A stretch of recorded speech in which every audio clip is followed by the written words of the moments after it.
দর্শক মণ্ডলী, শুরুতেই আমরা মহান রব্বুল আলামিনের শুকরিয়া জ্ঞাপন করতে চাই যে মহান রব্বুল আলামিন আমাদেরকে এত সুন্দর একটি প্রোগ্রাম ইসলামী জিজ্ঞাসা অনুষ্ঠানটি সুচারুরূপে অত্যন্ত সুন্দরভাবে পরিচালনা করবার তৌফিক দান করেছেন। সাথে সাথে শুকরিয়া জ্ঞাপন করতে চাই আল্লাহ রাব্বুল আলামিন এত সুন্দর একটি জীবন বিধান আমাদেরকে দিয়েছেন, যে জীবন বিধান ফলো করে আমাদের জীবনটা পরিচালিত করতে পারি। এবং সাথে সাথে আরও কৃতজ্ঞতা জ্ঞাপন করতে চাই আল্লাহ রাব্বুল আলামিন আমাদেরকে এত সুন্দর একটা পৃথিবীতে সুন্দরভাবে চলাফেরা করবার সুযোগ দান করেছেন, তো নিয়ামত দান করেছেন। সুবহান আল্লাহ। আমরা কায় মনোবাক্যে প্রাণ উজাড় করে বলি আলহামদুলিল্লাহ। দর্শক মণ্ডলী, আজকে যে বিষয়টা নিয়ে আলোকপাত করতে চাই সেটি হলো আপনাদের যে গত 2 সপ্তাহ 3 সপ্তাহ ধরে আমরা সিরিজ আকারে যে বিষয়টা নিয়ে আমরা আলোচনা করছি, বিভিন্ন শায়েখগণ ইসলামী চিন্তাবিদগণ স্টুডিওতে এসে থাকেন, সুন্দরভাবে উপস্থাপনা করেন হজ বিষয় নিয়ে। হজের এই ধারাবাহিক আলোচনায় আজকেও আমরা হজের প্রথম দিন থেকে নিয়ে শেষ দিন পর্যন্ত, অর্থাৎ 8ই জিলহজ থেকে নিয়ে 12 জিলহজ পর্যন্ত হাজিগণ কী কী করবেন, সেখানে গিয়ে কী কী করণীয় হাজিগণের, সেই বিষয়টা নিয়ে আজকে স্পেসিফিক আলোচনা করবেন শেখ আহমেদ হাসান। আসসালামু আলাইকুম শেখ, কেমন আছেন? ওয়ালাইকুম আসসালাম। ভালো আছেন? আলহামদুলিল্লাহ। আলহামদুলিল্লাহ। আপনাকে দেখলেই শুরুতেই আপনার তেলাওয়াত শুনতে মন চায়। আপনি যদি আপনার তেলাওয়াত দিয়ে আজকের প্রোগ্রামটা স্টার্ট করেন, জাযাকাল্লাহ। أعوذ بالله من الشيطان الرجيم. بسم الله الرحمن الرحيم. وإذ قال إبراهيم رب اجعل هذا بلدا آمنا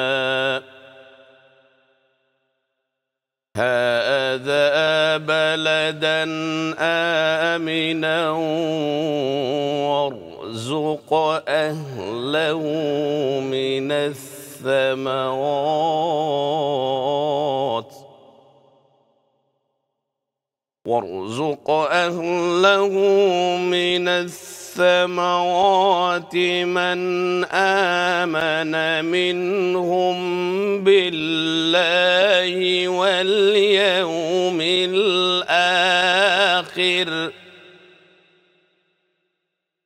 قال ومن كفر فأمتعه قليلا ثم أضطره إلى عذاب النار وبئس المصير. وإذ يرفع إبراهيم القواعد من البيت وإسماعيل ربنا تقبل منا إنك أنت السميع العليم ربنا وجعلنا مسلمين لك ومن ذريتنا أمة مسلمة لك وأرنا مناسكنا وتب علينا إنك أنت التواب الرحيم ربنا وبعث فيهم رسولا منهم يتلو عليهم آياتك يتلو عليهم آياتك آياتك ويعلمهم الكتاب والحكمة ويزكيهم إنك أنت العزيز الحكيم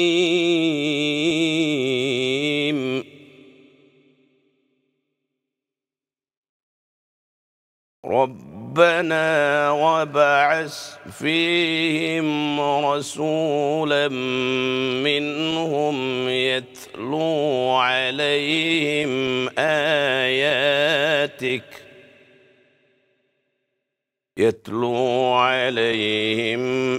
آياتك ويعلمهم الكتاب والحكمة ويزكيهم إنك أنت العزيز الحكيم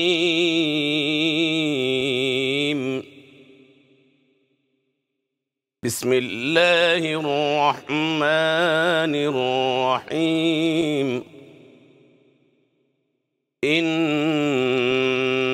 الصفا والمروة من شعائر الله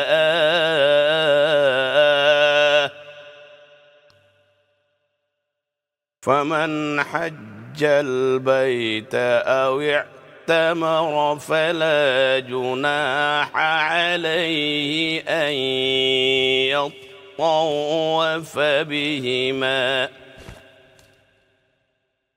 ومن تطوع خيرا فإن الله شاكر عليم صدق الله العظيم মাশাআল্লাহ, আল্লাহু আকবার, জাযাকাল্লাহ খায়ের শেখ কারি আহমদ হাসান।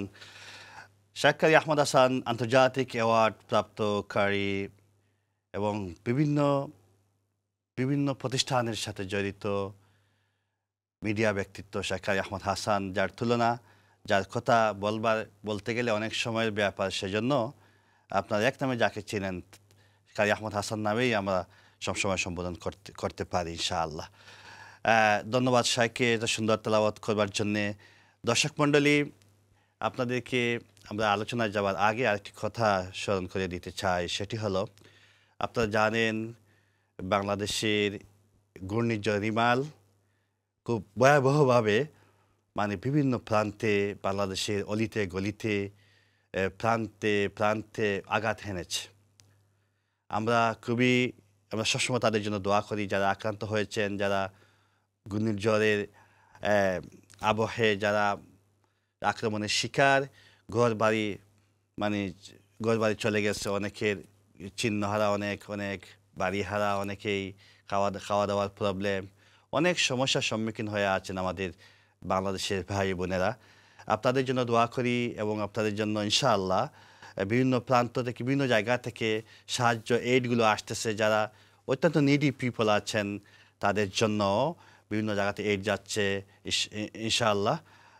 আমরাও ইনশাআল্লাহ চেষ্টা করব যে অবস্থান থেকে আছেন সবাই যেন এই অসহায় মানুষদেরকে হেল্প করবার জন্যে আল্লাহ বলানে হেফাজত দান করুন, এই দোয়াটুকু সবসময় করি। দর্শক মণ্ডলী, নাম্বারটি জেনে দিতে চাই, যে নাম্বারে আপনার কল দিয়ে আসে প্রশ্ন করতে পারবেন, 0238746784, এই নাম্বারে কল দিয়ে আপনার প্রশ্ন করতে পারবেন। আমরা আজকে এই 5 দিনের করণীয় সম্পর্কে কথা বলবো এবং সাথে সাথে আমরা কুরবানি, যেহেতু আসন্ন কুরবানি, সেই বিষয়গুলি নিয়েও আমরা আলোকপাত করতে চাই ইনশাআল্লাহ। শাইখ আলোচনা করবেন। শাইখ, আপনার কাছে আসতে চাই 8 জিলহজ থেকে মূল অধিবেশনগুলো শুরু হবে ইনশাআল্লাহ। প্রথম 8 জলহজ প্রথম দিন, সেখানে আমরা জানি মিনার তাঁবুতে অবস্থান করতে হয়। মিনার তাঁবুতে অবস্থান করার পর সেখানে কী কী করণীয় হাজিদের, এই বিষয়ে একটু বলবেন। জাযাকাল্লাহু খাইরান। আলহামদুলিল্লাহি রাব্বিল আলামিন ওয়াসসালাতু ওয়াসসালামু আলা সাইয়্যিদিল মুরসালিন নবিয়িনা মুহাম্মদ ওয়া আলা আলিহি ওয়া সাহবিহি আজমাইন। আলহামদুলিল্লাহ, আমরা সর্বপ্রথমে আল্লাহ পাক রব্বুল আলমিনের দরবারে লক্ষ কোটি শুকরিয়া কৃতজ্ঞতা জানাই যে মহান রব্বুল আলমিন আমাদেরকে এই মুবারক মাসে, মুবারক সময় এবং সাপ্তাহিক জুমার দিনের শ্রেষ্ঠ সময় বিটুইন মাগরিব এবং আসরের মধ্যবর্তী সময় ইসলাম চ্যানেলে বসে আলোচনা করার, শোনার যে মওলা তৌফিক দিলেন আমাদেরকে, তার শানে, তার দরবারে কৃতজ্ঞতা জানাই আলহামদুলিল্লাহ। আলহামদুলিল্লাহ। এবং আমি মুবারকবাদ জানাই যারা এই অনুষ্ঠান পৃথিবীর বিভিন্ন প্রান্ত থেকে চ্যানেলের মাধ্যমে স্কাই 784 এবং ফেসবুক লাইভের মাধ্যমে পৃথিবীব্যাপী দেখতেছেন এবং পরবর্তীতে দেখবেন। সবাইকে অন্তঃস্থল থেকে মুবারকবাদ ও সালাম রইল। আপনি যে প্রশ্নটি করেছেন, যেহেতু আমাদের এই মৌসুমটা, সময়টা হচ্ছে হজের, এই হাজ বিষয়ক আলোচনা আমাদের ধারাবাহিক চলতেছে এবং এটা জানা জরুরি। অনেক আমরা টাকা পয়সা খরচ করে জীবনে একবার হজ করার জন্য আমাদের স্বপ্ন থাকে। এই স্বপ্নকে আমরা কিভাবে আদায় করব, কি করা উচিত, এগুলা যদি আমরা না জানি তাহলে কিন্তু আমাদের এই সফরটা বৃথা যাবে। এই জন্য এই যে 5 দিন আমাদের করণীয় কি, যেটা প্রশ্ন করেছেন, তার আগে আমাদেরকে যেটা জানতে হবে যে আসলে এই হজের ফরজ কি কি। অর্থাৎ গত প্রোগ্রামে আমরা কিছু আলোচনা করছিলাম যে ফরজ তরক হইলে পরে এটার কি হইতে পারে, এটার করণীয় কাফফারা কি। তখন আলোচনায় আসছিল যে এটার কোনো কাফফারা নাই, আবার পরবর্তীতে করতে হবে। তো হজের প্রথম হচ্ছে হজের 5 দিন কি কি করতে হবে। এই 5 দিন এই কাজগুলাই করতে হবে। অর্থাৎ 5 জায়গাতে 9টি কাজ করার নাম হচ্ছে হজ। তো এইটার মধ্যে এই যে 8 তারিখ শুরু হবে, 8, 9, 10, 11, 12 এই 5 দিন মূলত হচ্ছে হজের আনুষ্ঠানিকতা। এই 5 দিন ছাড়া যদি এই সমস্ত জায়গায় অন্য কেউ সারা বছর ব্যাপী যায়, এই ফজিলত পাবে না। তো এই জন্য এট এ টাইম এই সময় মতো এই কাজগুলো যদি না করা যায়, ধারাবাহিকতা রক্ষা করা না যায়, তাহলে কিন্তু আমরা হয়তো পরবর্তীতে এটা আরেকবার হজ করতে হবে। তো এটা আবার অনেকের জীবনে পাবে কি না, এই জন্য আমাদেরকে গুরুত্ব সহকারে এটা জানা জরুরি যে আমাদের এই 5 দিন, মূল 5 দিন আমরা কী করব। এই 5 দিনের ভিতরে প্রথমে আমাকে জানতে হবে যে হজের ফরজ কি। ফরজ বলতে যেটা কম্পালসারি, অপরিহার্য, যেটা না করলে না হয়, যেটা করতেই হবে, সেটা প্রথমে হচ্ছে যে আমাদেরকে এহরাম পড়তে হবে। এহরাম। তো এহরাম, অনেকে আমরা মনে করি যে এহরামটা হচ্ছে কাপড়ের নাম। আসলে কিন্তু কাপড়ের নাম এহরাম না। এহরাম শব্দের অর্থ হচ্ছে এটাই যে যখন আপনি ওই সাদা কাপড়টা পরে 2 রাকাত নামাজ পড়ে যখন লাব্বাইক আল্লাহুম্মা লাব্বাইক, লাব্বাইক লা শারীকা লাকা লাব্বাইক, ইন্নাল হামদা ওয়ান নি'মাতা লাকা ওয়াল মুলক বলবেন এবং নিয়ত করে ফেলবেন যে নাওয়াইতু আন, যে আমি হজের জন্য নিয়ত করতেছি অথবা আমরার জন্য, তখন থেকে আপনি এহরামের ভিতরে ঢুকে গেলেন। অর্থাৎ এহরাম শব্দটির অর্থ হচ্ছে যে কাজটি অন্য কাজকে অবৈধ করে দেয়, হারাম করে দেয়। অর্থাৎ এই এহরাম অবস্থায় শুরু করার আগে যেগুলো আপনার জন্য হালাল ছিল, এগুলোও কিন্তু অনেক জিনিস কিন্তু রিস্ট্রাকশন চলে আসে এই এহরামের কারণে। তো আসলে এই কাপড়ের নাম এহরাম না, যদিও অনেকে মনে করে যে কাপড় পরলেই পরে এহরাম না, ওই যে নিয়তের সাথে সংশ্লিষ্ট।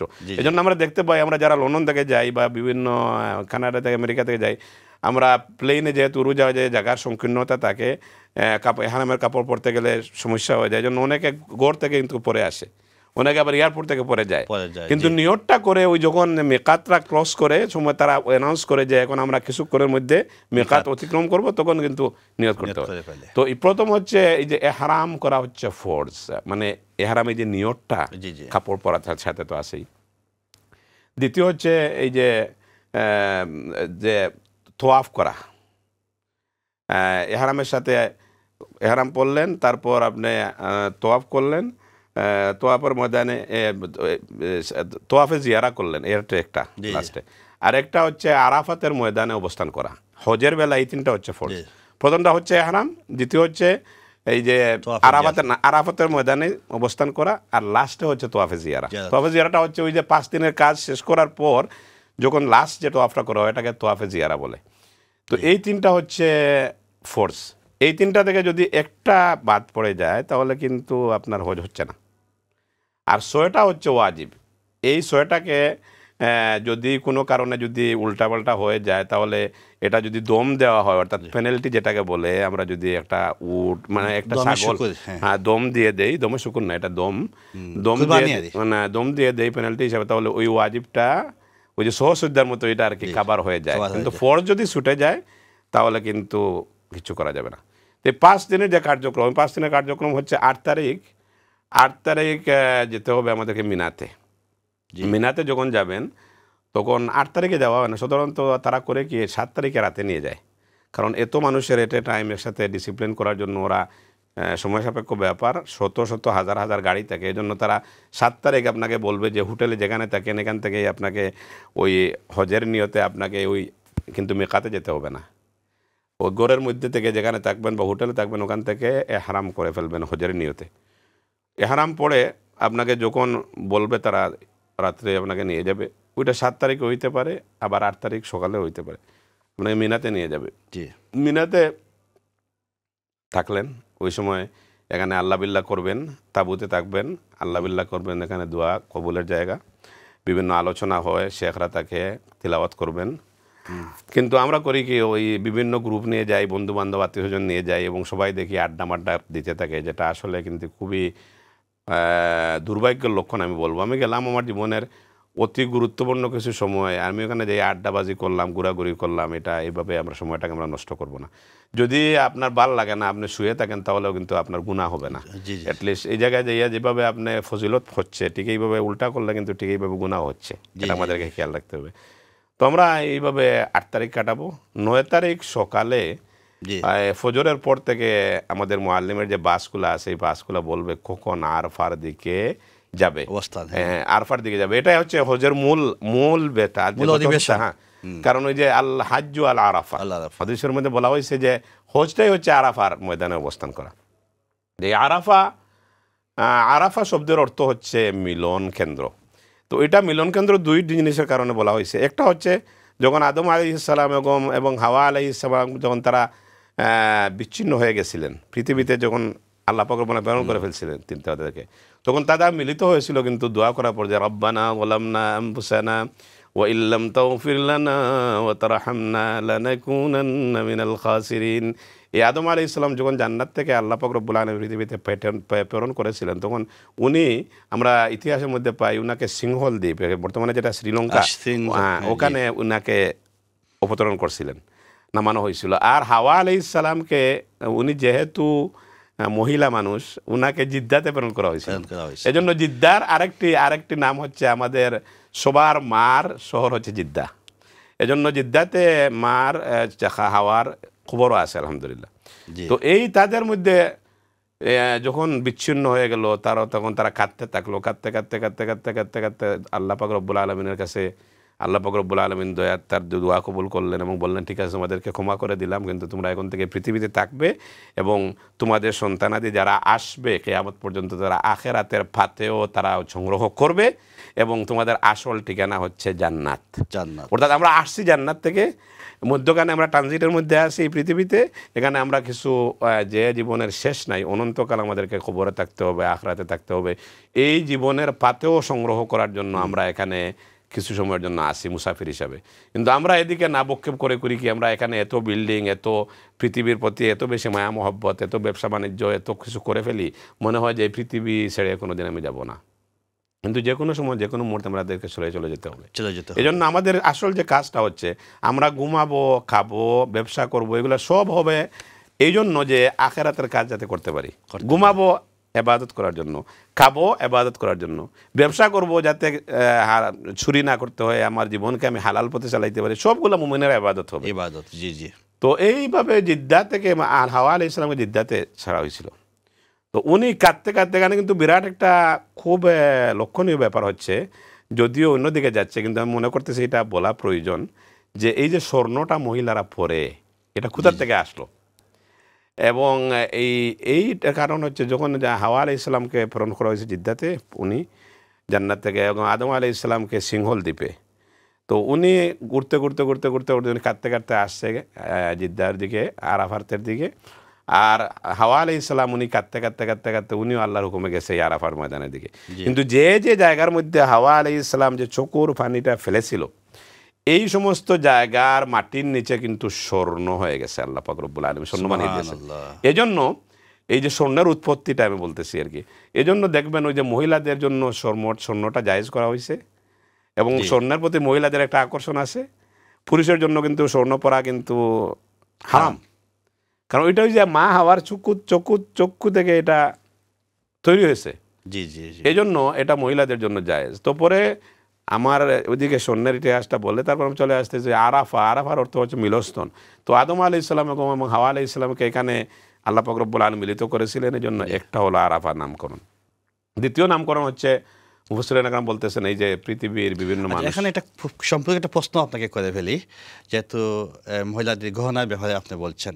এটা এখানে আমার একটা প্রশ্ন, হজে যাওয়ার সময় মহিলারা কিন্তু অনেক গহনা পরে যান এবং সেটা দৃশ্যমান থাকে, সেটা কি কতটুকু যায় এবং কতটুকু সঠিক, কি না নেওয়া কি ভালো ছিল নাকি নেওয়া ভালো ছিল?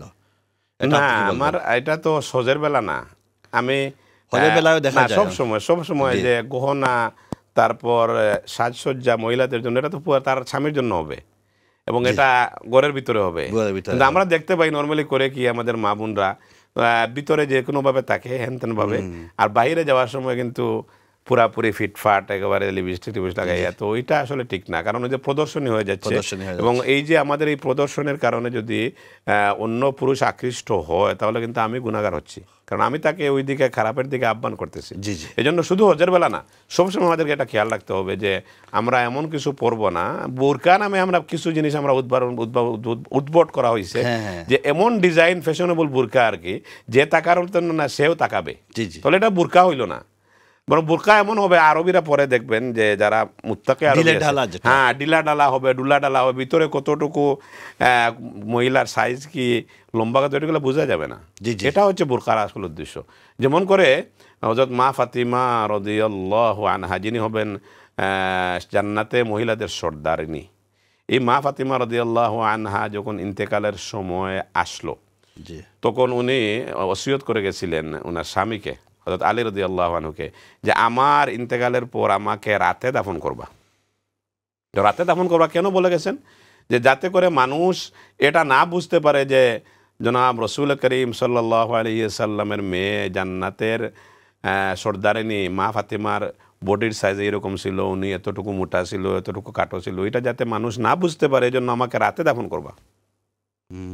তো এইটা কেন আমি কথা প্রসঙ্গে বললাম, আমরা হজ করলাম, জাকাত দিলাম, সব করলাম, কিন্তু আমাদের মূল যদি না ঠিক থাকে তাহলে এগুলো করার তো কোনো মানি হয় না। তো আমরা এমনভাবে কোনো কাপড়, শুধু হজের বেলা না, এমন কিছু কাপড় পরিদর্শন করব না, এমন কোনো অলঙ্কার আদি এমন কিছু করব না যেটাতে প্রদর্শনী হয়ে যায়। কারণ এটা যত ডেকে, মহিলারা হচ্ছে মূল্যবান জিনিস, এদেরকে মূল্যবান হিসাবে রাখতে হয়। আপনি কখনো সোনা, মণিমুক্তা, ডায়মন্ড ওগুলো রাস্তায় ফেলে রাখবেন না। এজন্য মা বোনকে ইসলাম যে এই সম্মানটা দিছে, এটা কিন্তু তাদেরকে সংকীর্ণ করে নাই, তাদেরকে সম্মান দেওয়ার জন্য, সম্মানিত, হ্যাঁ সুরক্ষিত করার জন্যই আল্লাহ পাক রব্বুল আলামিন পর্দার বিধান দিয়েছেন। তাদেরকে ইসলামই কিন্তু শান্তির রাস্তাটা ইসলাম অনেক বড় করেছে, মর্যাদাবান করেছে। সেটা কিন্তু অনেক মহিলারা কিন্তু আমরা বুঝে না, মনে করে উল্টা বুঝে। এই জন্য আমরা দেখতে পাই আজ পর্যন্ত কতজন বুরকাওয়ালি পর্দানিসীন মহিলা দর্শিত হয়েছে না। এই জন্য দেখা যাবে যারাই এভাবে খোলামেলা চলাফেরা করে এরাই রাস্তাঘাটে দর্শিত হয় বিভিন্ন সেখানে। তারা ইসলামের যে আল্লাহর যে শান্তির রাস্তা এটা মানে না, না মানার কারণে তারা বিভিন্নভাবে লাঞ্ছিত, বঞ্চনা, স্বাধীনতা খুঁজে। ঠিক তেমনি ভাবে পুরুষের বেলা দেখেন, এই যে দাড়িটা আছে, দাড়িটা পুরুষের সবচেয়ে, আপনি মরার পর দৃশ্যমান যে সুন্নত আল্লাহ নবীর, এটা কিন্তু এটা দাড়িটাই। কারণ যখন আপনি মারা যাবেন তখন আপনার লাশটা রাখা হবে বিসমিল্লাহি ওয়া আলা মিল্লাতি রাসূলিল্লাহ, আল্লাহর নামে রসুলের গাড়িতে তুলে দিলাম। তখন রসুলের গাড়িতে তুলে দিয়ে, আপনি তো রসুলকে জীবনে দেখেন নাই, আমিও দেখি নাই, তখন রসুল আপনাকে চিনার কি উপায়? তো প্রথম হয় হচ্ছে আমার দাড়ি। তো আমরা অনেকে দাড়ি রাখি না, মানে এমনভাবে মুন্ডাইতে এমন অবস্থা করি যে এটা কিন্তু খুবই খারাপ। এজন্য পুরুষের দাড়ি হবে, দাড়ি রাখবে, এটা সৌন্দর্য। আর দাড়িটা রাখলে দেখবেন অটোমেটিক আপনার সম্মান বেড়ে যাবে। কেমনে বেড়ে যাবে? কারণ এটা আমি কেন প্রসঙ্গটা আনলাম, অনেক বলবে মা বোনেরা যে শুধু হুজুর বলতেছে মা বোনদের ব্যাপারে, পুরুষদের ব্যাপারে আমি এটা বলতেছি, ইকুয়াল যাতে সমান হয়ে যায়। দাড়ি রাখলে কিন্তু আপনাকে কেউ সহজে দেখবেন আপনাকে আর ভাই বলবে না, তখন বলবে চাচা, মামা, আঙ্কেল বলে। অর্থাৎ আপনার তার বাপ চাচার সম্মানে নিয়ে গেল। এবং আপনার যদি দাড়িটা থাকে তাহলে আপনাকে একজন মানুষ যদি অসম্মান করতেও আসে তখন ওইটার কারণে কিন্তু আপনাকে একটু হলে অসমীয় করবে। জাযাকাল্লাহ। একটা ব্রেকে যেতে হবে, একবার টাইমস আপ। দর্শক মণ্ডলী দেখছেন ইসলাম বাংলা অন স্কাই 784। আমরা ছোট্ট একটা বিরতিতে যেটা হচ্ছে, আপনারা সঙ্গে থাকুন, শীঘ্রই ফিরছি। আসসালামু আলাইকুম।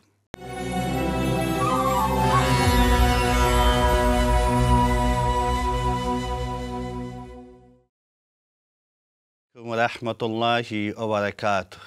সুপ্রিয় দর্শক, আপনারা দেখছেন ইসলামী জিজ্ঞাসা, আপনাদের সুপরিচিত চ্যানেল বিলাত এবং ইউরোপের জনপ্রিয় television Islam Bangla on sky 74। Sky 74 এই টেলিভিশনের নাম্বারটি হচ্ছে আজকের যেটা আপনাদেরকে শুরুতেই বলছিলাম, সেটি হলো 0238746784। এই নম্বরে আপনারা যে কোনো বিষয় শেয়ার করতে পারবেন, যে কোনো প্রশ্ন আপনারা করতে পারবেন হজ রিলেটেড এবং কুরবানি রিলেটেড ইনশাআল্লাহ।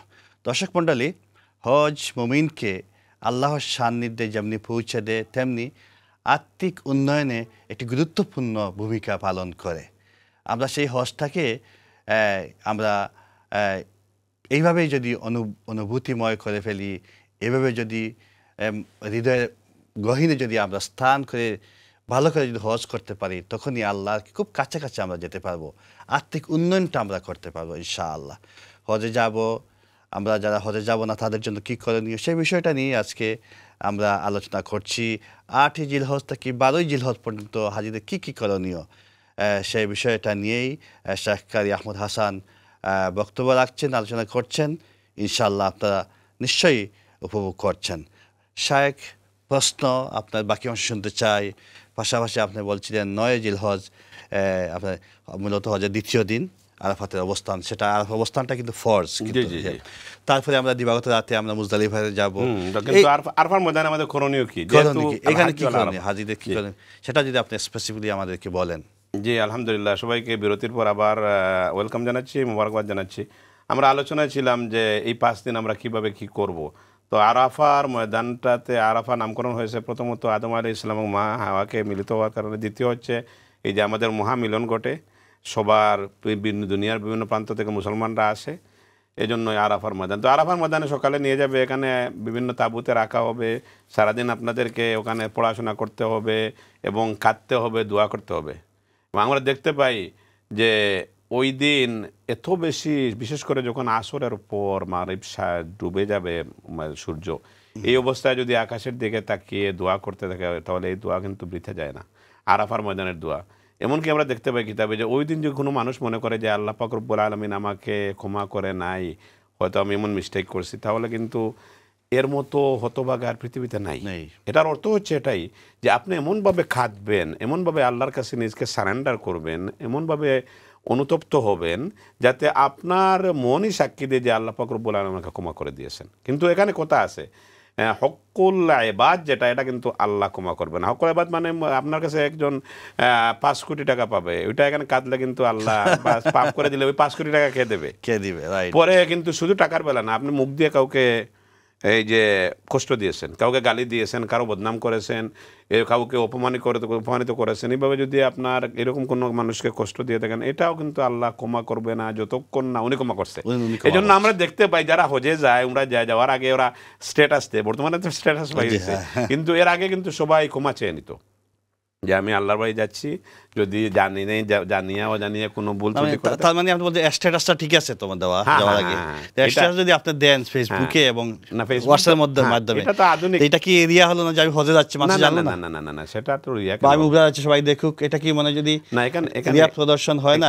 এখানে একটা জিনিস বুঝার ব্যাপার আছে, আমি যেটা সবাই মনে করি জানা উচিত, যে আমরা এখানে মিডিয়াতে যারা কাজ করতেছি, তো ইসলামী প্রোগ্রামগুলো করতেছি, পরে আবার এগুলা ফেসবুকে লাইভ যাচ্ছে, পরে আবার বিভিন্নভাবে আমরা শেয়ার করি, কোরআনের বিভিন্ন তেলাওয়াত আছে, আমরা এগুলো শেয়ার করি। অনেক সময় আমরা দেখতে পাই যে তিলাওয়াত নামাজ পড়াইতেছি, ওগুলো শেয়ার করা হয়। তো অনেকে না বুঝার কারণে এগুলো নিয়ে মন্তব্য করে যে এগুলো ইবাদত বন্দেগী, এগুলো তো মানুষ দেখানো হয়ে যাচ্ছে। আসলে যে অ্যাঙ্গেল থেকে দেখতেছে, কারণ এটা যদি অন্যায় হইতো তাহলে মক্কা মদিনার এগুলা ব্রডকাস্টিং হইতো না। কারণ আমার নিয়তের ভিতরে কি, আপনি কিভাবে বুঝলেন যে আমি দেখানোর জন্য করছি? কারণ আমার ভিতরে কি আল্লাহ ছাড়া কেউ জানে না।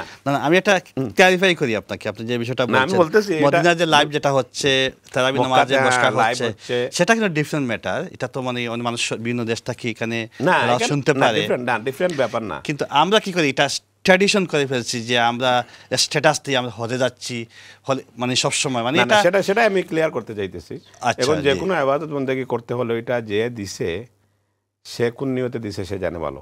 জি, যদি জি। তার উদ্দেশ্য ইন্নামাল থাকে, আমাল হ্যাঁ, বিন্নিয়াত। হ্যাঁ, তার যদি উদ্দেশ্য থাকে তা মানুষকে জানানো জি, যে আমি হজে যাচ্ছি এটা জানানো, আমি এটা করতেছি ওটা করতেছি মানুষকে জানানো, হ্যাঁ, রাইট, তাহলে কিন্তু এটা জায়েজ হবে না। হ্যাঁ, এটা কিন্তু point। যদি তার নিয়ত থাকে যে Good এই যে point। মক্কা মদিনার মতো যে এটার কারণে আরেকজন উৎসাহিত হবে, আমার হ্যাঁ। আত্মীয়স্বজনরা বন্ধুরা উৎসাহিত হবে, Fantastic। যেহেতু যে আজকে জয়নাল ভাই যাচ্ছে তাহলে আমিও যাব, that is the positive mentality. জি। এটা আপনার এই জন্যই আমরা এগুলা করি। হ্যাঁ, এটাই হওয়া উচিত জি, আমি জি। মনে করি। কারণ আমার বাচ্চার যদি তেলাওয়াত দেয়, আমার ছাত্রদের দেয়, তাহলে আরেকজন উৎসাহিত হবে। জি, জি। এই জন্য আমরা এগুলো প্রচার করি। এই জন্য কে কোন কারণে কোনটা দিতেছে এটা তার নিয়তর ভিতরে সে জানে ভালো। সে ভালো জানে। এই জন্য Right, কারো বিষয়ে না জেনে মন্তব্য করা যে দেখানোর জন্য হয়ে বা এটা যাচ্ছে, অনেকে বলে থাকেন, এটা অনেকে প্রশ্ন, এটা ভুল, এটা ভুল। হ্যাঁ, প্রশ্ন আছে। কারণ আমরা চাচ্ছি কি ইসলামকে, এই যে মিডিয়া এগুলা হচ্ছে টেলিভিশন বলেন আর অনলাইন বলেন আর ফেসবুক বলেন আর ইনস্টাগ্রাম বলেন আর টিকটক বলেন, এগুলো সব হচ্ছে আল্লাহর নিয়ামত। ওইটা কিভাবে কাজে লাগাচ্ছেন সেটা ব্যাপার। জি, কারণ মাইক যেমন একটা ইনস্ট্রুমেন্ট, এটা কিচ্ছু না। ওটাতে যদি আপনি তিলাওয়াত করেন তাহলে সওয়াব পাবেন, ওটাতে যদি আপনি ডিস্কো গান শুনেন গুনাহ হবে। না হবে। তো মাইকের কোনো দোষ দোষ নাই নাই। কেন? ঠিক এইভাবে এই যে টেলিভিশন, ফেসবুক বলেন, অনলাইন, এগুলো সব কিন্তু আল্লাহর নিয়ামত। মিসইউজ যেটাকে। যেটা আমরা যদি ভালো কাজের ইয়ে করি তাহলে আমরা সওয়াব পাবো, খারাপ কাজে যদি আমরা এটা করি তাহলে আমরা গুনাহ হবে। এখন আমরা যদি এই সমস্ত ইসলামী প্রোগ্রাম না করি তাহলে হবে কি, এখানে কিন্তু খারাপ জিনিসগুলো চলে আসবে। কিন্তু আল্লাহ বলতেছে কি ইদফা বিল্লাতি আহসানু সাইয়্যা, তোমরা মন্দ জিনিসটাকে ভালো জিনিস দ্বারা রিপ্লেস করো। তো এই যে জিনিসটা আমরা করতে চাচ্ছি, এজন্য আমাদের ইসলামের দাওয়াত এবং কোরআনের খেদমত পৃথিবীব্যাপী আমাদেরকে প্রসার ঘটানোর জন্য আমরা এগুলো করে থাকি। তো আল্লাহ পাক রব্বুল আলামিন আমাদের সবগুলো যাতে কবুল করে। তো এই আরাফার ময়দানে আমাদেরকে এমনভাবে দোয়া করতে হবে যাতে আল্লাহ পাক রব্বুল আলামিন আমাদেরকে ক্ষমা করে দেয়। তখন আপনি যখন কাঁদবেন অটোমেটিক দেখবেন আপনার মনের মধ্যে একটা তসল্লি এসে যাবে, একটা সান্ত্বনা এসে যাবে, আল্লাহ পাক রব্বুল আমাকে ক্ষমা করে দিয়েছেন। জি, জি, জি, জি। তারপর রাতে আপনি আসবেন মুজদলিফা। মুজদলিফা এখানে রাত্র যাপন করতে হবে খোলা আকাশের নিচে। এখানে রাত্রে ঘুমায় থাকবেন। তাবু দেই না, তাবু টাবু নাই, কিচ্ছু নাই। এখানে ছোট ছোট পাথর আছে, ওই যে পাথর আছে এখানে, চুলার এই জন্য, মতো পাথর হ্যাঁ, যেগুলা ছানার মতো, এই যে হ্যাঁ চুলার মতো পাথর রাখা হয়েছে।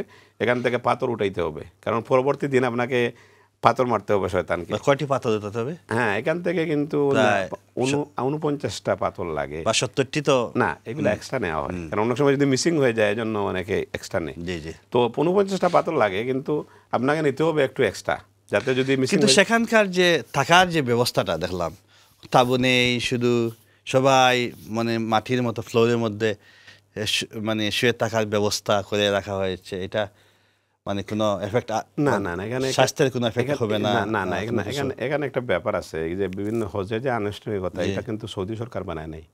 এটা আল্লাহ রাসূল সাল্লাল্লাহু আলাইহি ওয়াসাল্লাম যেভাবে বলে গেছেন, ইব্রাহিম আলাইহিস সালাম যেভাবে করে গেছেন ঠিক সেভাবে।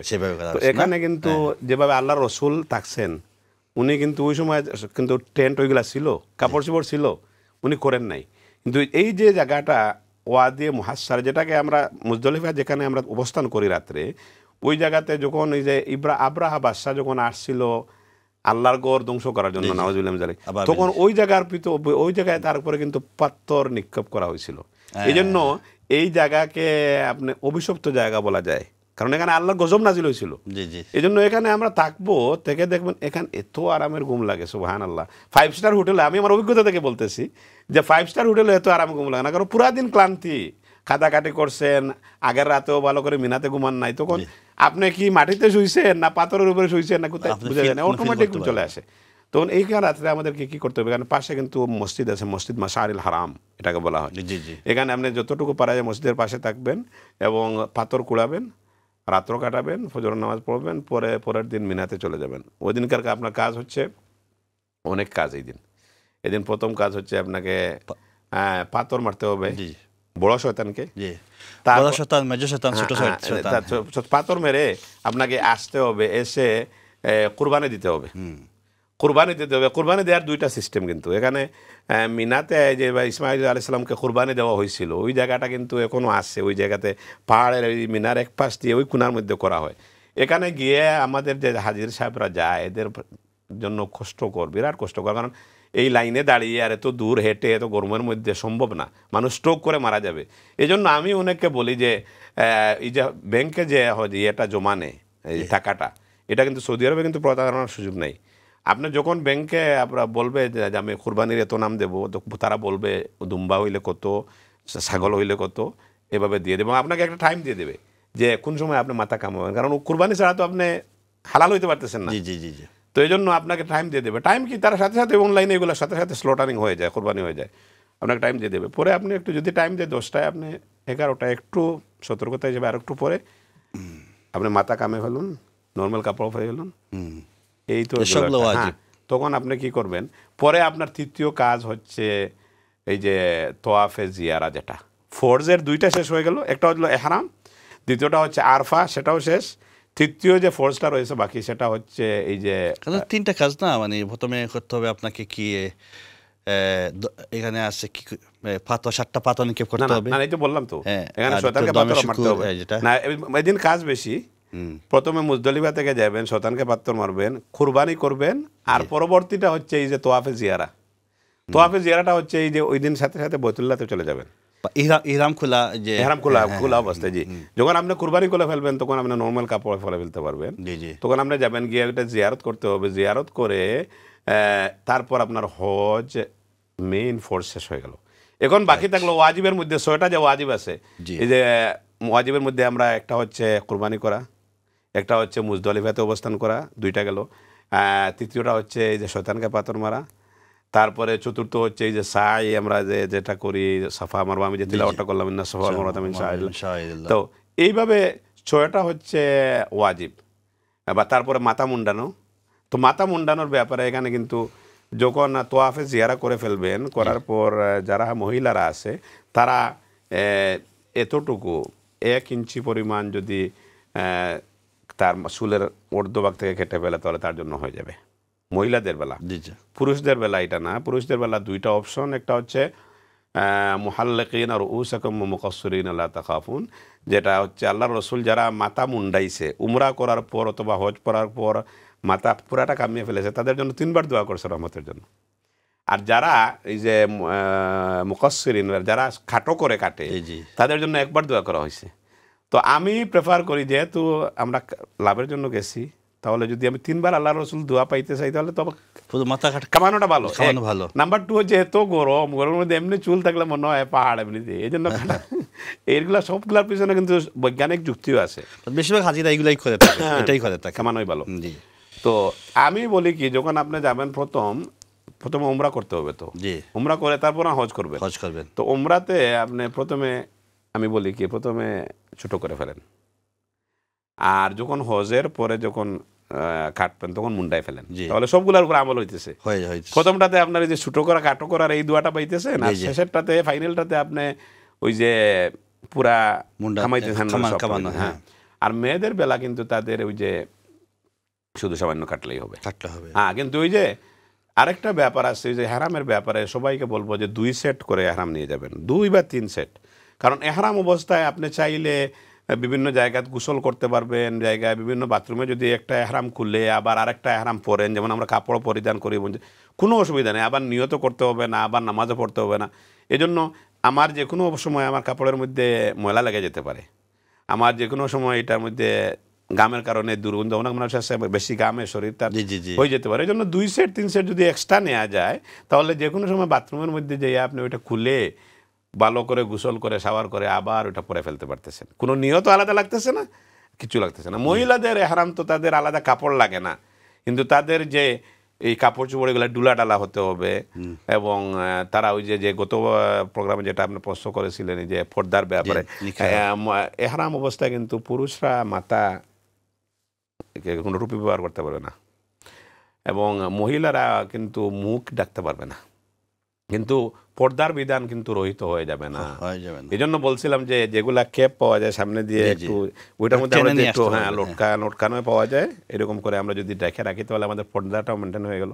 আমরা গেলাম সোয়াবের জন্য, যাওয়ার পর যদি আরো গুনাহ আযাব কামাইয়া আসি তাহলে তো আসলে কিন্তু এখানে ওই যে এত বেশি বাধ্যবাধকতা কঠোরতা কেন হয় না, কারণ কোনো মানুষ আল্লাহর ঘরে যাবে এবং একসাথে দেখবেন ওই যে মহিলারা পুরুষরা তওয়াফ করতেছে এবং কত পৃথিবীর সুন্দর সুন্দর মানুষ, মহিলা বলেন পুরুষ বলেন, শুধু মানুষ না জিনরাও কিন্তু ওই মানুষ রূপে এরা এখানে তওয়াফ করতেছে। কিন্তু তাদের চোখে পড়লে কিন্তু কোনো মানুষের যত খারাপ মানুষ হোক, বদমাশ হোক, লুচ্চা হোক, কিন্তু তার ওই খারাপ জিনিসটা মনের মধ্যে আসে না। এই জন্যই আল্লাহ এখানে কিন্তু ধাক্কি করলে ওইটা মানুষ এখানে যে কোনো সময় কিছু এবার বদমাশও যদি হয় তার ভিতরে ওই অনুভূতি আসবে না যে এটা মহিলার সাথে আমার এটা ধাক্কা হয়েছে বা ইয়ে হয়েছে। এই জন্য এই অনুভূতিটা মানুষের থাকে না। মানুষ তখন আল্লাহর মহব্বতে, আল্লাহর প্রেমে মানুষ বিভোর থাকে। এই জন্য অটোমেটিক্যালি মাইন্ড চেঞ্জ হয়ে যায়। তারপর মদিনাতে এইভাবে আমরা তোয়াফে জিয়ারা করে বলবো। তোয়াফে জিয়ারা ফোর্স শেষ হয়ে গেল, পরে আমাদেরকে রাতে কিন্তু আবার আসতে হবে মিনাতে, কারণ মিনাতে অবস্থান করাও কিন্তু ওয়াজিব। জি জি জি। মিনাতে আমরা থাকবো, পরের দিন আবার পাথর মারতে হবে 3টা শয়তানকেই, 7টা করে করে 3টা শয়তানে পাথর মারতে হবে। পাথর মারতে যেয়ে আবার ওই যে খেয়াল রাখতে হবে, আগে কিন্তু ওই যে পাথর মারার সময় মানুষ কিন্তু পদদিলত হয়, অনেক মানুষ মারা যেত। এখন কিন্তু আলহামদুলিল্লাহ এমনভাবে সিস্টেম করা হয়েছে। এটা কি 11 জুলাইয়ের কথা বলছেন নাকি? 11 জিলহজ এটার কথা বলছেন? জি। তো এখানে পাথর মারতে হবে, জি। পাথর মেরে তো চলে আসবেন, আবার মিনাতে থাকবেন। এবং 12 জিলহজ পাথর মেরে যদি জোহরের আগে আগে পাথর মেরে সে ফেলতে পারেন, তাহলে আপনি চলে আসতে পারবেন, হজ আপনার শেষ। এখন আপনার কাজ হচ্ছে কি, 5 দিন হয়ে গেল, কোনো মিস্টেক হয়, কোনো গ্যাপ হয়, যদি না আসতে পারেন পরের দিন কিন্তু আবার পাথর মেরে আসতে হবে। কারণ মিনাতে থাকলেই আপনাকে পাথর মারতে হবে।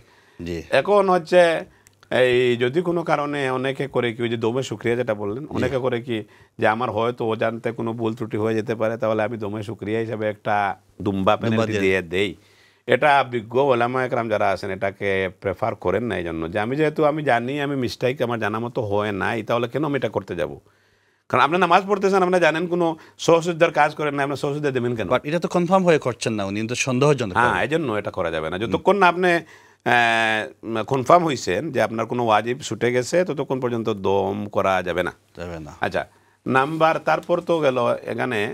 পরে যখন থাকবেন, আমি গত আলোচনায় বলছিলাম আল্লাহর ঘরে বেশি বেশি করে তোয়াফ করবেন, কারণ তোয়াফটা এই আর কোনো কোথাও পাবেন না। আর এখানে যদি আপনি একটা আয়াত তিলাওয়াত করেন, তাহলে 1 লক্ষ আয়াতের সব পাইতেছেন। একটা নামাজ পড়লে একটা রাকাতে 1 লক্ষ রাকাতের সব পাইতেছেন। এই সুযোগটা কিন্তু পৃথিবীর কোথাও নাই। এই জন্য আমরা এই খাবারের পিছনে, আড্ডা মারার পিছনে, শপিংয়ের পিছনে অযথা ঘোরাঘুরি না করে আমরা এই সময়টাকে কাজে লাগানোর চেষ্টা করব। কারণ জীবনে আরেকবার যে যেতে পারবো, আল্লাহর ঘরের মেহমান হইতে পারবো, এর কোনো সুযোগ গ্যারান্টি নাই।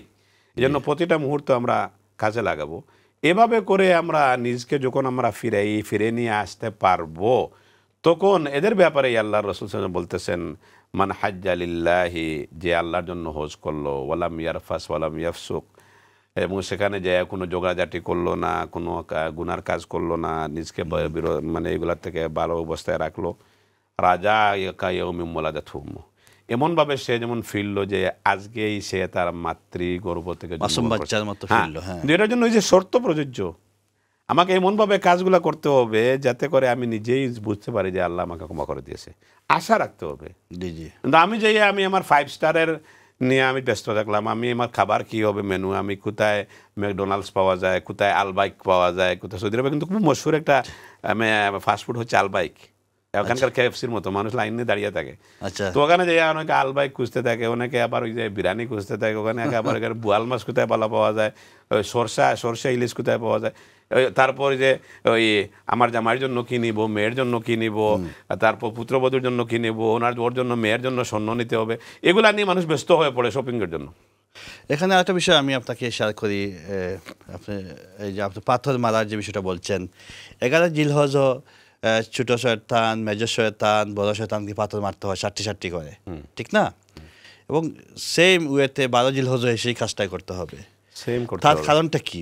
তো 11 মারতে হবে, পাথর মারার বিষয়টা বেশি দেখা যাচ্ছে। না, পাথর মারার ব্যাপারটা হচ্ছে কি বলি, এখানে যখন ইসমাইল আলাইহিস সালামকে ইব্রাহিম আলাইহিস সালাম নিয়ে আসতেছিলেন মিনার ময়দানে কুরবানি করার জন্য, আল্লাহ যে বলেছিলেন যে তোমার সবচেয়ে মহব্বতের জিনিস তুমি আল্লাহর রাস্তায় উৎসর্গ করো, তো আনার সময় এই 3টি জায়গায় শয়তান কিন্তু ইসমাইল আলাইহিস সালামকে প্ররোচনা দিয়েছিল।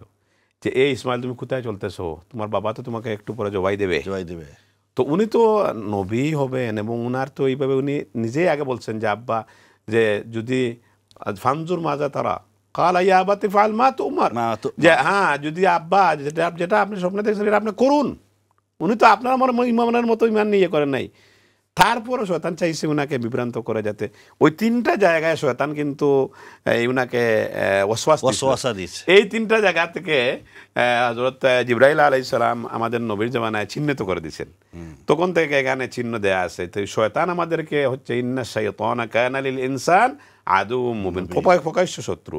এই শয়তানকে আমরা যাতে আমাদের শত্রু মনে করি, তো এই জন্য আমাদের ঘৃণা প্রকাশ করার জন্য, কারণ এই হচ্ছে আমাদেরকে জান্নাত থেকে দূরে সরিয়ে নেওয়ার জন্য সার্বক্ষণিকভাবে চেষ্টা করে। এমনকি এই পৃথিবী ছেড়ে চলে আসতে যাওয়ার সময়ও কিন্তু শেষ মুমূর্ষু অবস্থায় শয়তান কিন্তু মানুষের ঈমান লুটার চেষ্টা করে। এই শয়তানকে আমরা ঘৃণা জানানোর জন্য এই 3টা জায়গায় ওয়াসওয়াস দিছিল। এটা আল্লাহ পাক রব্বুল আলামিন কিয়ামত পর্যন্ত ওয়াজিব করে দিয়েছেন, যারা এখানে যাবে এবং এই ইব্রাহিম আলাইহিস সালাম এবং ইসমাইল আলাইহিস সালামের এই কার্যক্রমগুলো অনুসরণ করে জান্নাতি হতে চায়, তারা যেন এই সমস্ত জায়গায় এই শয়তানকে তাদের ঘৃণ আচরণের প্রতি ঘৃণা প্রকাশ করে। কিন্তু অনেকে মনে করে কি এখানে মনে হয় শয়তান, অনেক পাকিস্তানের তো আছে এমন করে যে এমন হয়েছে যে সামনে সে মনে করছে খারাপ গালি দিয়ে পরে পিছন থেকে জুতা মুতা হেন তেন, আপনি দেখবেন শয়তান যেখানে পাথর মারান, জুতা মুতা কত কিছু ছাতা মাতা যা পায়, মানুষ এগ্রেসিভ হয়ে যায় যে এই শালার জন্য আমি এত মানে বিভিন্ন জায়গায় লাঞ্ছিত বঞ্চিত হই।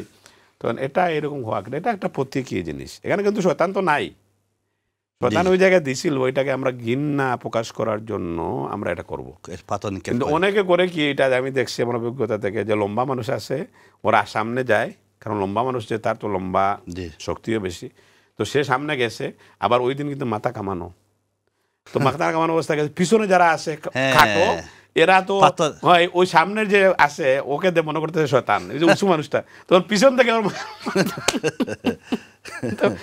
এটা করা যাবে না, মানে এগ্রেসিভ হওয়া যাবে না। মনে রাখতে হবে যে আমি এটা আল্লাহর রসুলের ইব্রাহিম যে আল্লাহর আদেশটা এটা আমি পালন করতেছি। বাস ছোট্ট যে বড়ই, ছোট বড়ই অথবা যে সুলার দানার মতো, বাস এভাবে করে আমরা তাকে মারবো, তারপর আমরা চলে আসবো। জাযাকাল্লাহ, আমরা অনেক সুন্দর আলোচনা শুনলাম শাইখ আপনার কাছ থেকে, অত্যন্ত বিউটিফুল আলোচনা, আমরা অনেক উপকৃত হচ্ছি, অনেক জানার সুযোগ হচ্ছে। মাত্র 6 মিনিট বাকি আছে আমাদের, এই সময়ের ভিতরে আরেকটা গুরুত্বপূর্ণ একটা মানে কি বিষয় আলোচনা করতে চাই, সেটি হলো কুরবানি। যাতে আসন্ন কুরবানির সময় আমরা বিভিন্ন ঢাকার বাজারগুলো দমদমা অবস্থায় আছে, সিলেটের বাজারগুলো খুবই থমথমে বিরাজ করছে।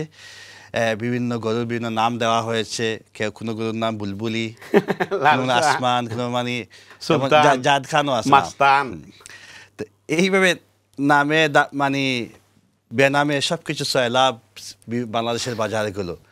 আপনি এই যে সয়লাভ বিষয়টা নিয়ে আপনি কি বলতে চান? আমি এটাতে যাচ্ছি, তার বিফোর দ্যাট আপনি কুরবানি হিস্ট্রি বলতে চান? না, এটা শেষ করে ফেলি। জি জি বলুন। আমাদের তো তখন হজ শেষ হয়ে গেল, জি 13 তারিখে অথবা 12 তারিখে হজ শেষ হয়ে গেল। তখন আমাদের দায়িত্ব হলো কি, আমরা যাব মদিনার দিকে। জি জি, মদিনায় যে জনাব রাসূল করিম সাল্লাল্লাহু আলাইহি ওয়াসাল্লাম জিয়ারত করবো, এখানে দুরূদ পড়বো। এখন ওইটা ব্যাপারে বলছি, আল্লাহ রসুল বলছে মা বাইনা কবরি ওয়া মিম্বারি রাওযাতুম মিন রিয়াদিল জান্নাহ, যে আমার কবর এবং আমার মিম্বরের মধ্যে স্থান হচ্ছে জান্নাতের টুকরা। এখানে এসে যে হাজিরা দিয়ে গেল, সেজন্য জান্নাতে আমার সাথে হাজিরা দিয়ে গেল। আল্লাহ রাসূল বলতেছেন মান হাজ্জা লিল্লাহি ওয়া লাম ইয়াজুরনি ফাকাদ জাফানি, যে আল্লাহর জন্য হজ করলো এবং আমার জিয়ারত করে গেল না, সেজন্য আমি আল্লাহর নবীর উপরে জুলুম করে গেল। তারপর লাস্ট হাদিসটা হচ্ছে যে মা ভাইয়া মানজারা কবরি বাদা ওয়াফাতি ওয়াজাবাত লাহু শাফাআতি, আমার মৃত্যুর পর, আমার ওফাতের পর যারা এসে কিয়ামত পর্যন্ত আমার কবর জিয়ারত করবে, তাদের জন্য আমি নবী মুহাম্মদ সাল্লাল্লাহু আলাইহি ওয়াসাল্লামের জন্য শাফাআত করা ওয়াজিব হয়ে যাবে। সেই জন্য আমরা পরে মদিনাতে যাব, মদিনাতে আমরা দুরূদ শরীফ বেশি পড়বো এবং এখানে কাজ লাগানোর চেষ্টা করব। তারপর আপনার আসি যে যারা হজে যেতে পারবো না, তাদের জন্য আল্লাহ পাক রব্বুল আলামিন যাতে আমরা সওয়াব থেকে বঞ্চিত না হই, এজন্য ওই যে জিলহজ মাসের আগামী সপ্তাহে ঢুকতেছে জিলহজ মাস, সব যত মাস আছে সবচেয়ে মূল্যবান মাস হচ্ছে 11 মাসের মধ্যে, কিন্তু এই রমজানের পরেই সবচেয়ে মূল্যবান মাস হচ্ছে জিলহজ মাস। জিলহজ মাসের প্রথম 10 দিন। কেন? ওই যে হজের জন্য। তো এই 10 দিন যারা আমরা যেতে পারবো না, আমরা বেশি বেশি করে আমল করতে থাকবো এবং আমরা আরফার দিন যদি রোজা রাখি, যারা হজে নাই এরা কিন্তু অনেক সওয়াবের ভাগীদার হইতেছে। এবং যারা যেতে পারছি না এরা যাতে আমাদের হজের সাথে আমাদের সামঞ্জস্যতা থাকে, এই জন্য যাদের অবস্থা আছে আল্লাহ পাক রব্বুল আলামিন তাদের জন্য কোরবানি করা অপরিহার্য ওয়াজিব করে দিয়েছেন। এখন কোরবানি করতে যাই আমি গত সপ্তাহে কিছু আলোচনা করেছিলাম যে আল্লাহ পাক রব্বুল আলামিন তো ওই যে গরুর রানও নেন না, ওই খলিজিও নেন না, কিছুই নেন না। উনি তাকওয়া, লা ইয়ানাল্লাহু লুহুমুহা ওয়ালা দিমাউহা ওয়ালাকিন ইয়ানালুহু তাকওয়া মিনকুম, যে এটা আল্লাহ দেখতে চায় আল্লাহকে ভয়ভীতি আল্লাহর জন্য কতটুকু করতেছেন। এই জন্য এই যে আপনি যেটা বললেন যে বিভিন্ন প্রদর্শন ইচ্ছা, আমার গরু এত টাকা দিয়ে কিনেছি, তারপর লাল মালা পরাইয়া, তারপর এই তো প্রদর্শনী নাম দেওয়া না, এরপর তো প্রদর্শনী শুরু হয়ে যাবে। কিছুদিন পরে দেখা যাবে কোনটা গরু আর কোনটা গরুর মালিক এটা চেনা যাবে না, কারণ মালা লাগাইছে গরুর গলায় যে মালা, তার মালা সেই গলা। কারণ কোনটা, আমি তো মনে করি যে গরুর পাশে দাঁড়াইয়া মালা পড়েছে সেটা আর বড় গরু। কারণ এই কুরবানিটা যদি আমি মানুষকে দেখাই, আমার এটা মানুষ, আমার ইচ্ছা থাকে যে মানুষ আমাকে বলুক যে এই সওদাগর, এই মিলিয়নার, এই গাবনার এত বড় টাকা দিয়ে এত বড় গরু দিছে, তাহলে আমার তো সব শেষ। নাম কেন দেওয়া হয়? নাম দেওয়া হচ্ছে কেন? গরুর নাম বুলবুলি দেওয়া হয় না, ওইটা অনেক কিছু দেওয়া হয়, এগুলা হচ্ছে বিজনেস ট্রিক্স। এগুলাতে নাম দেওয়াতে কোনো গুনাহ হচ্ছে না। আপনি আপনার গরু নাম আপনি দিয়ে দেন না শান শাহ, অসুবিধা কি? এটা কোনো নাজায়েজ কিছু না। ওইটা ওই তারা করে কি যে বিভিন্ন গরু পাইকাররা তাদের ব্যবসা বাড়ানোর জন্য বিভিন্ন নামে ব্যবসায় আকর্ষণ নেওয়ার জন্য, এটা নাজায়েজ কিছু না। কিন্তু নাজায়েজ যেটা হচ্ছে ওই যে প্রদর্শন ইচ্ছা, এটা করা যাবে না।